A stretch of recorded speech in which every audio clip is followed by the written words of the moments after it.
ಆಮೇಲೆ ಯಡಿಯೂರಪ್ಪ ಪತ್ರ ಕೊಟ್ಟಿದ್ದಾರೆ. ಯಡಿಯೂರಪ್ಪ ಅಂತಂದ್ರೆ ಸಿದ್ದರಾಮ ಸ್ವಾಮೀಜಿಯವರು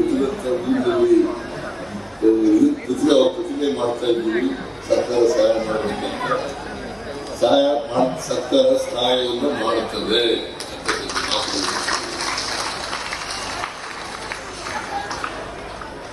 ಆಮೇಲೆ ನಾನು ಇನ್ನೊಂದು ಅವರಿಗೆ ರಾಷ್ಟ್ರ ಕೊಡ್ತಕ್ಕಂಥ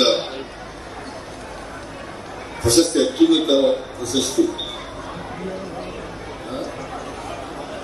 ಭಾರತ ರತ್ನ ಕೊಡ್ಲಿಕ್ಕೆ ಸರ್ಕಾರ ಪತ್ರ ಬರೀಬೇಕು ಅಂತ ಹೇಳಿದ್ದಾರೆ. ಅದನ್ನು ಕೂಡ ಮಾಡ್ತೇವೆ.